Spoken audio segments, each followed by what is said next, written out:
یہ میری فیوریٹ ترین حدیث ہے حدیث قدسیوں میں سے، صحیح مسلم میں کتاب البر والصلہ چیپٹر کے اندر ظلم کا جو باب ہے کہ ظلم کرنا حرام ہے، اس میں یہ حدیث ہے۔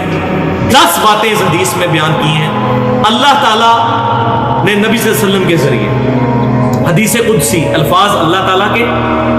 فرمان اللہ تعالیٰ کا، نبی صلی اللہ علیہ وسلم کے مبارک منہ سے۔ اب یہ ذرا سنیے، اس میں وہ بات بھی اینڈ پہ آ جائے گی، اس کی میں ایکسپلینیشن نہیں کروں گا کیونکہ ٹائم تھوڑا ہے، آپ کو خود ہی سمجھ آ جائے گی۔ سیدنا ابو ذر غفاری رضی اللہ تعالیٰ عنہ نبی صلی اللہ علیہ وسلم سے بیان فرماتے ہیں کہ اللہ تعالیٰ فرماتا ہے، نمبر 1، اے میرے بندو، میں نے اپنی ذات کے اوپر ظلم حرام کر دیا ہے اور اسے تمہارے درمیان بھی حرام کر دیا ہے، لہذا تم بھی ایک دوسرے پر ظلم مت کرو۔ نمبر 2، اے میرے بندو، تم سب گمراہ ہو سوائے اس کے کہ جسے میں ہدایت دوں، تم مجھ سے ہدایت طلب کرو، میں تمہیں ہدایت عطا کروں۔ نمبر 3، اے میرے بندو، تم سب بھوکے ہو سوائے اس کے جسے میں کھانا کھلا دوں، تم مجھ سے کھانا طلب کرو، میں تمہیں کھانا کھلاؤں۔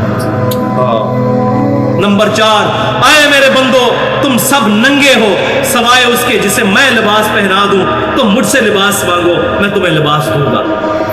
نمبر 5، اے میرے بندو، تم رات دن خطا کرتے رہو اور میں ہی تمہارے گناہوں کو بخشوں گا، تم مجھ سے مغفرت طلب کرو، میں تمہاری مغفرت کروں گا۔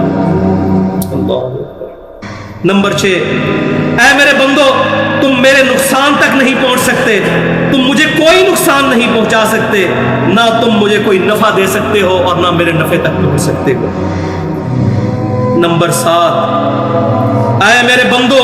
اگر تمہارے اگلے اور پچھلے انسان اور جن سب کے سب مل کر اس پرہیزگار شخص کی طرح ہو جائیں جو تم میں سب سے پرہیزگار ہے، تم میری بادشاہت میں کوئی اضافہ نہیں کر سکتے۔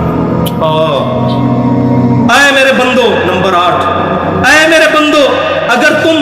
اگلے پچھلے انسان اور جن سب کے سب اس گناہگار شخص کی طرح ہو جائیں جو تم میں سب سے زیادہ گناہگار ہے، میری بادشاہت میں کمی نہیں کر سکتے۔ اللہ کو کوئی نہیں، اللہ الصمد، اللہ بے نیاز ہے۔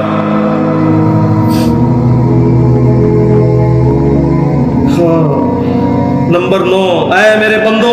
اگر تمہارے اگلے اور پچھلے انسان جنات سب کے سب مل کر ایک میدان میں اکٹھے ہو جائیں اور مجھ سے سوال کریں تو ان میں سے ہر ایک کو اس کی خواہش کے مطابق عطا کروں گا، میرے خزانے میں اتنی کمی بھی نہیں آئے گی جتنی ایک سوئی کو سمندر میں داخل کرنے سے۔ اور نمبر 10، اے میرے بندو، یہ تمہارے ہی اعمال ہیں جنہیں میں نے تمہارے لیے محفوظ کر لیا،